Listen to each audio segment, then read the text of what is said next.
I, Dr. Rita Pratap, former head of the Department Drawing and Painting, University of Rajasthan, Jaipur. Module 34. I am going to speak on the history of Chinese painting with a chapter on 18th century Individualists, the young Chou, Eccentrics and others. The tradition of lyrical self-expression established by the Individualists of the 17th century continued to flourish during the 18th century. Though there were no painters quite of the quality of Chou or Tao, but many minor masters produced scrolls and album leaves of great freshness and originality. Cao Chi, Cao Feng Han, Chin Nang and Lo Ping were the 18th century Individualists. Sometime in the late 17th century or early 18th century, Wang Yuanqi wrote in painting of later Ming period,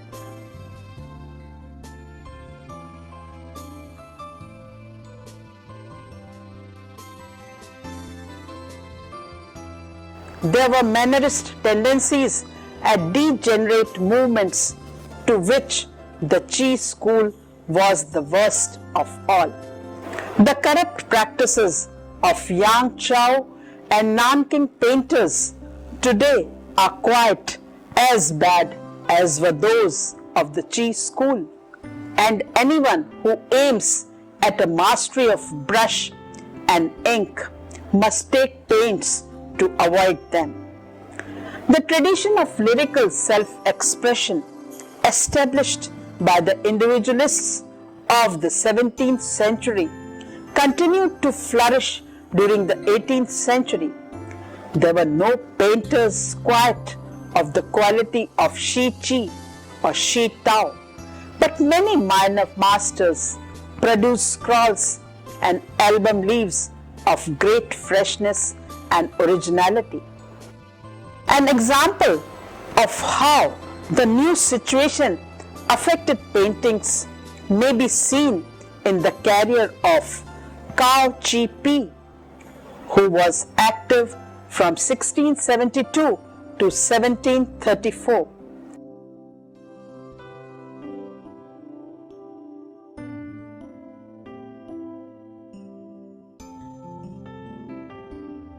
A native of Manchuria and an accomplished painter from the time he was 8 years old, his landscapes in a conservative style were much admired at the imperial court, where he had served in a high official post under the Emperor Kang He. Besides working in the traditional manner with a brush, however, he developed an elaborate technique of finger painting, not only employing the balls of his fingers and the side of his hand to apply broad streaks and washes of ink and color, but also growing one fingernail to extra length and splitting it like a pen, so that it could be used for drawing lines. Though this method was not entirely new, but still served to give an air of novelty to the picture, and along with Cao's virtuous technique and lively imagination to make them very much in demand. He eventually gave up the brush altogether, and his more meticulous style with it, to devote all his energies as an artist to the production of finger painting. He is even said to have employed assistants to add colors so as to be able to increase his output. It is not surprising, in view of this mass production method, that the level of quality in his finger paintings is not uniformly high. Too many of them seem more vigorous than refined, and some are unpleasantly coarse. Like many other artists in the late period, he is at his best in the album form, where he allows his imagination full freedom in sustaining variety among the motifs and compositions of the successive leaves. The album of landscapes in the Museum of Asiatic Art, Amsterdam, is among the finest, containing a number of striking and original pages. The painting, Landscape with Tall Peaks, is an album leaf, ink and light colors on paper.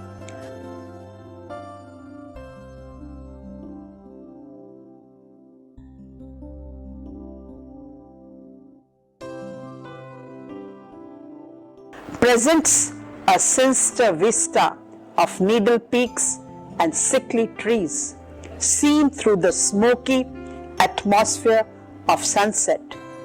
At the foot of the tallest peak, in what should perhaps be understood as a valley, is a single house.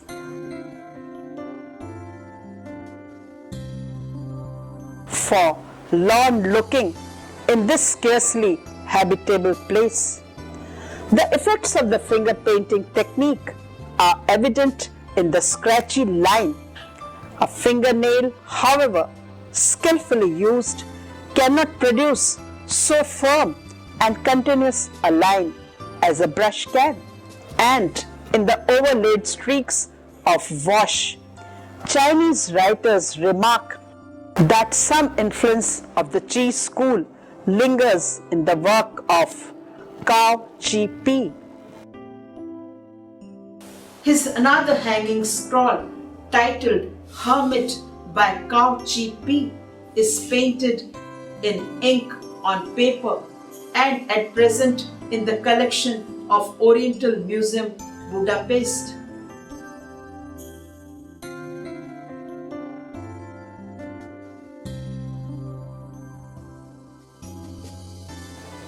Hanggu Pass by Chou is an album leaf dated to first half of 18th century. It is ink and colors on paper and at present in the collection of Museum of Asian Art, Amsterdam.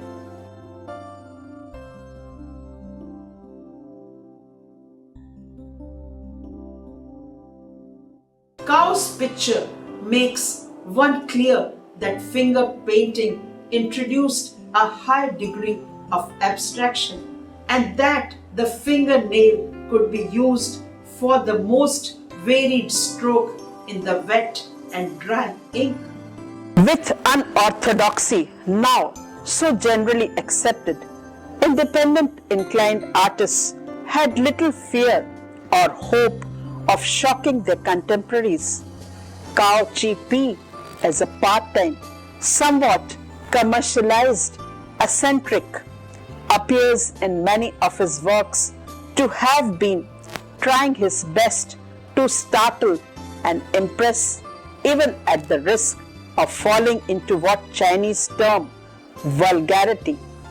Nevertheless, his brushwork, or properly fingerwork, for all its abandon, carries relatively little of true expressionist fervor. Besides landscape, Chou was also noted for flowers, birds, and figure paintings. A more credible eccentric, but another whose wildness often seems forced, was Cao Feng Han.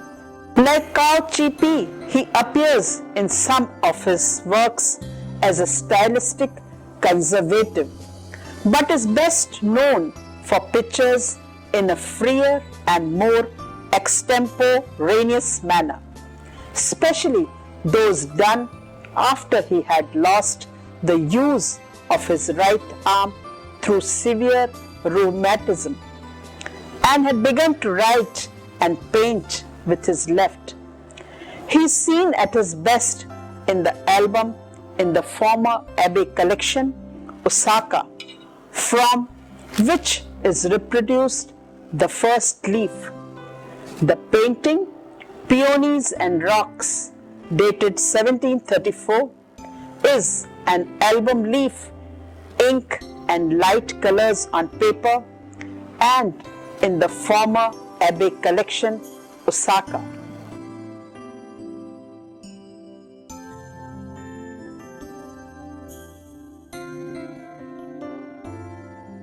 It is a swirling composition of swift, fluid lines and clean washes of green and cool colors. The outlines of the peony petals are repeated in contours of the rocks and stamens of the flower in scattered patches of moss. Cao Feng Han gives some suggestion of volume to his rocks with graded wash and then negates it deliberately by writing long inscriptions on the face of one of them.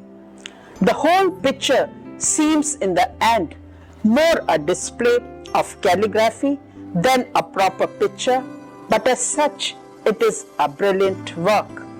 Cao is sometimes connected loosely to Yang Chou school and has occasionally even been numbered among the 8 eccentrics of Yang Chou, even though he was neither a native nor a resident of that city. The group known as the 8 eccentrics properly includes 3 who can be recognized as major painters: Chen Nung, Hua Yen and Lo Ping, and 5 of lesser rank, all of whom lived in Yang Chou for some portions of their lives. They gathered in the saloons of rich merchants who had made their fortunes in the salt trade or some other variety of commerce, and who now competed as patrons of the arts, providing lavish entertainment for scholars, poets, and painters. The special tone of Yang Chou culture in this period was set by such gatherings at which wealth paid tribute to genius, and after genius to eccentricity. Around the middle of the 18th century, the most prominent among the Yang Chou painters was Chin Ning. He was active from 1687 and after 1764. He, having begun to paint only when he was 50, worked in deliberately awkward and amateur fashion. In Chin Nung, it is observed that he guarded his amateurism carefully, allowing no technical refinements to spoil it. He was nonetheless proud of his painting, and his admiration for them was shared by his contemporaries. A painting of Chin Nung, a youth gazing across a lotus pond. It is an album leaf, ink and color on paper, and at present in the collection of H.C. Wang, New York.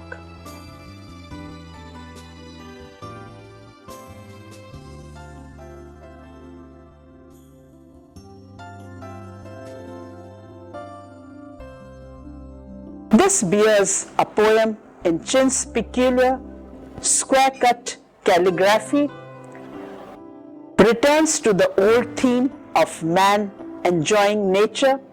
A youth gazes across a lotus pond from a covered walk, resting one foot on a low stool and leaning on the railing. The figure strikes an ungainly pose, but without revealing in it any very distinct quality of temperament or mood, aside from simple relaxation. Similarly, the oddness of the composition seems not to result so much from the expressionist distortion as from sheer disregard or conventional canons of arrangement. As in his other works, Chin Nung flattens his forms and composes them on the surface in conformity with a special system of proportions. Needless to say, his distinctive brush line is best seen in the drawings of the figure and in the wavering lines of the architecture. Any suspicion that this unsteadiness in the drawing might be attributable merely to the effects of old age is dispelled by the firmly written inscription above. Throughout the picture, and most of all in the lush and colorful setting, the willow and the other trees, the grassy shore, the pond itself, Chin Nung gives the impression of being as aimless and relaxed as his subject and of having nothing more substantial to convey than the warm atmosphere of a summer day. Another painter, Hua Yan, who was active from 1682 to 1765, is noted for brilliant studies of birds, animals, and flowers, in which his light, abbreviated brushwork omits all but the essentials. Among the young Chou masters, he is said to be the most versatile and accomplished. His landscapes received less attention. Today, the best of his landscapes, especially those in the album leaf form, can be admired by small masterpieces of abbreviation. They capture something of the lyrism of Southern Sung album leaves, although they are very different in style and reflect a less serious approach both to nature and to the art of painting. Treating familiar themes with a light, sometimes playful touch. It is just this lightness, this hint that the painter himself did not take an entirely serious view of his subject that saves from sentimentality such a picture as the one reproduced here. In one of his album leaf titled An Autumn Scene, dated 1720, ink and light color on paper, and today in the collection of Freer Gallery of Art, Washington, D.C.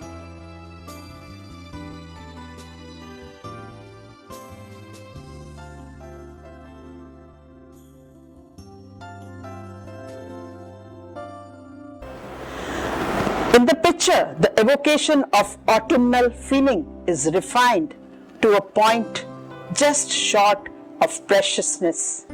A strolling scholar pauses to look pensively across the water at a distant peak. A few red leaves drift down from the branches of the tallest tree, delicately enhancing the mild melancholy of the scene. Neither the dry brush lineament, soft but never weak, nor the subtly off-balanced composition carries any strong sense of purposeful non-conformism. The intensity conceived and sometimes sober visions of the 17th century individualists have given way to less ambitious creations in a warmer, gentler spirit. Hua Yan, who despite his versatility was regarded as one of the conservatives among the eccentrics. His hanging stroll, leisure time in the hall on the mountain stream, dated to 1743, ink color on paper, and at present in the SMBPK Berlin Museum.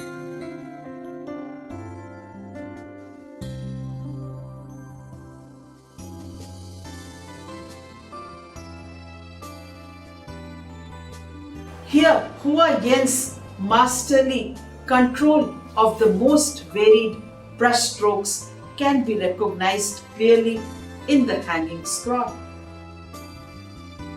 He contrasts the towering mountains near and far by means of contours and washes, subordinated to the powerful landscape and yet in harmony with the environment. Through his instrument, the scholar sits in his mountain hermitage. Nevertheless, the characteristic elements of the eccentrics can be recognized: abstract, calligraphic brushstrokes, ink dots, and warm colors. By the beginning of the last quarter of the century, all but one of the 8 eccentrics was dead. Lo Ping, who was active from 1733 to 1799, remained a solitary survivor of the last major school in Chinese painting. His association with his teacher, Qin Nung, lasted only for 7 years due to Qin's death. Lo Ping himself became one of Yang Shao's most popular painters, partly because he was regarded as Qin Nung's artistic heir, and partly through a curious caprice of his own. He painted ghosts and claimed that his pictures were based on first-hand observation. But this was another conscious eccentricity. The days when a painter could see ghosts or detect spiritual essences in rocks and trees were long past, and it was now difficult to transcend the matter of fact with any real conviction. In the winter of 1798, less than a year before his death, Lo Ping re-encountered briefly an old friend called Ayan, whom he had not seen for 9 years, and painted for him as a farewell present. It is simultaneously a portrait of his friend and of Tang poet Meng Hao Zhen, whose fondness for blossoming plum is recalled in the branch held by the figure. Portrait of the artist's friend Ai Zhen, dated 1798. It is a section of a hanging scroll, ink and light colors on paper, and at present in private collection, Washington, D.C.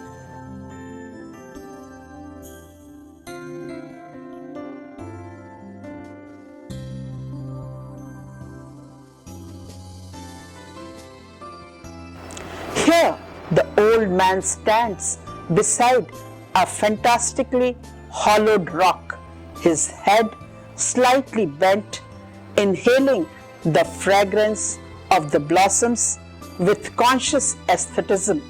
Here, Lo Ping draws in a style derived largely from that of Chen Hongshao, who had himself formed his figure style through half-serious play upon archaic manner.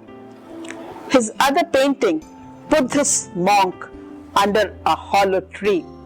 It is a hanging scroll of 18th century.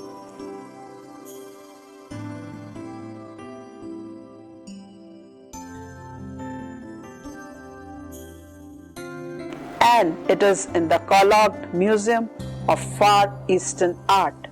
Is also a worth appreciating hanging scroll.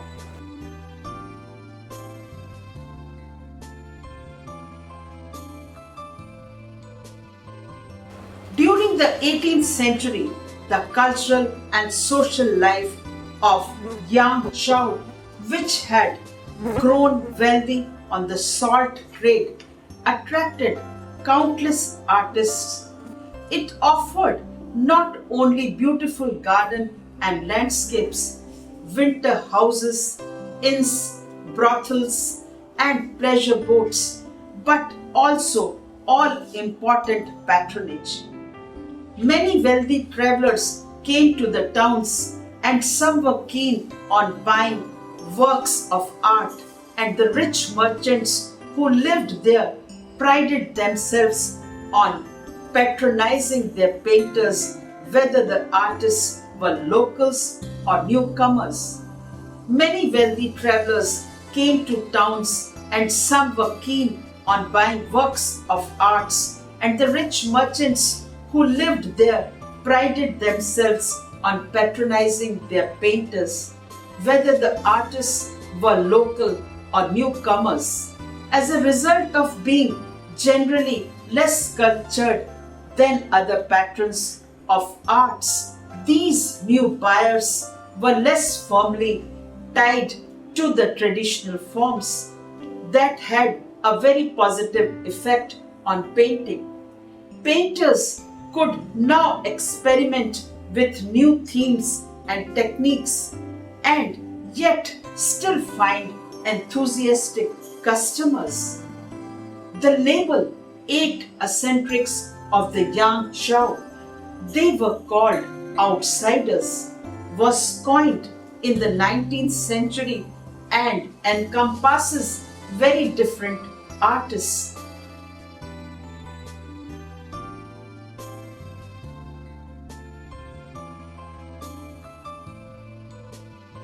Grouping these names together did not mean that the artist followed a common program, either in style or theme. What was new was that the painters were literati, but demanded a change of traditional values. These artists demonstrated their artistic independence and individuality through intense styles of painting that verge on the abstract or the expressionist. Using thin brush strokes paired with extensive washes or calligraphic strokes that produced a sketch-like effect, these artists created work that were to have an influence lasting well into the 20th century. The subjects of the eccentrics were the traditional four noble ones and the three friends of winter, but they also developed themes new to literary paintings, such as spirits and personal and narrative landscapes, themes that permitted greater self-expression and the use of free and dynamic brushwork. In principle, then, the eccentrics did not break totally with tradition, but actually lived the ideal of the literary painters, and especially those of the Yuan era. They differed in technique. Wang Yuanqi, one of the orthodox painters, criticized them for not using brush and ink correctly, a charge that amounted to total condemnation. If examined closely, the wash of eccentrics shows marked differences in expressiveness and in degree of abstraction. To conclude, one can say that a good part of the later history of Chinese painting testifies that withdrawal from nature as a direct source for content of an art need not mean the death of that art.